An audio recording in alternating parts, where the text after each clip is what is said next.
A nightmare is to follow your dream. Are you fucking crazy?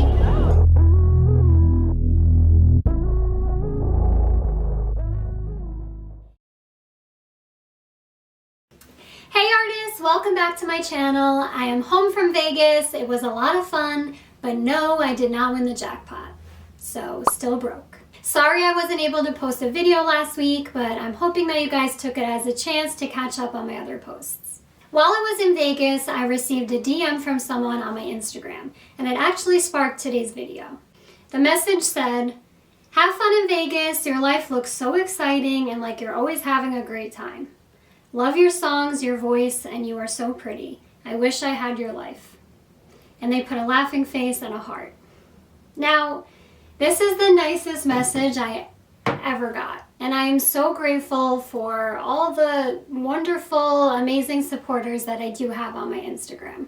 And although it made me smile, I couldn't help but feel like I wanted to clear things up and talk about this type of thing. And I did plan on talking about this concept a little later down the line, but now feels like a perfect time actually. So now that we talked about some social media tips and how social media is the new way of life, we're on there more often, so we're more prone to getting caught up in comparing ourselves to others. I'm guilty of this too. We have all done this, whether we were conscious of it or not. Social media gives off this impression that everybody is so happy and everything is so perfect. And of course it's going to look this way when that's the only thing that you share. I am so happy for so many things in my life, and I do have exciting moments and great opportunities that I'm very grateful for. But the key word here is moments. My life is far from perfect, and I often get down and have very bad negative days. And yeah, of course I'd rather share my awesome trip or the beautiful photo or the awesome opportunity other than the discouraging days, the photo where I have a big zit on my face, and the opportunities that fell through. This page is about reassurance and letting you know that you aren't alone. So even though people are posting these great things, it doesn't mean that the crappy things don't exist and that they're only happening to you. When you see someone else's life in snippets and you certainly don't have the whole story behind their post, hell yeah, it's gonna look damn good.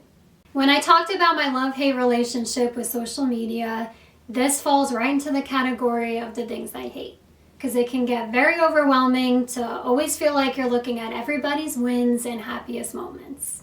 Everyone is guilty of this, but I think as artists and creatives, we often beat ourselves up because we compare ourselves to other people in our fields who look like they're doing better than us. There are so many artists that I know that have reached a peak in their career.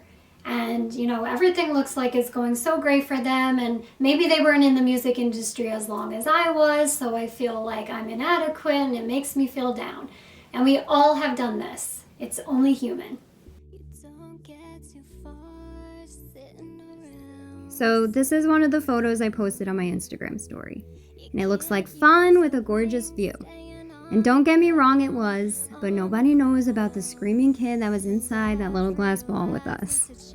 He was running around, yelling, and just took the zen away from this beautiful view. And honestly, if I didn't mute these clips I posted, they wouldn't have come across as so perfect.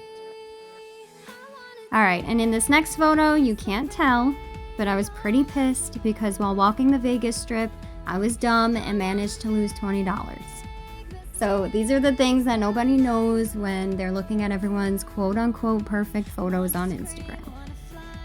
Then we hit the casino, trying to win back the $20 I lost, only to lose some more money on top of that trying. And that's real life behind a post or an Instagram story.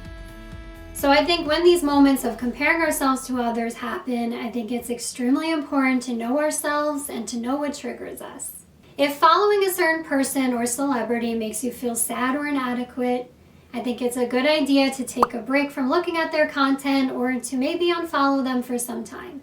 It's never a good idea to continue looking at something that makes you feel negative in any way. Do you remember when I spoke about positive self-talk in my self-doubt video? Remind yourself of all the blessings and all the amazing things that you have. There are things that you have that somebody out there is praying for every single night. So I often like to remind myself of all the good things I have and all the loving and unique people that are in my life whenever I feel like I'm comparing myself to someone else. Another thing you can do is to try using these moments of comparing yourself to others as motivation. Sometimes seeing somebody doing something you want to do or having something that you strive for can influence you. We don't always have to feel negative or inadequate when we see somebody having something that we want. We could take it as a sign or as a reminder that we're on the right path to manifesting that for ourselves. Comparing yourselves to others is only human, and it's something that we all do, and it's definitely not something that we could cure overnight. But it is helpful to hear that every single person on this planet does it too. I think it's important to focus on your strengths and on your path. You are in competition with nobody. Everybody's lives and circumstances are different, and everyone has different ups and downs. Nobody's life is 100% perfect.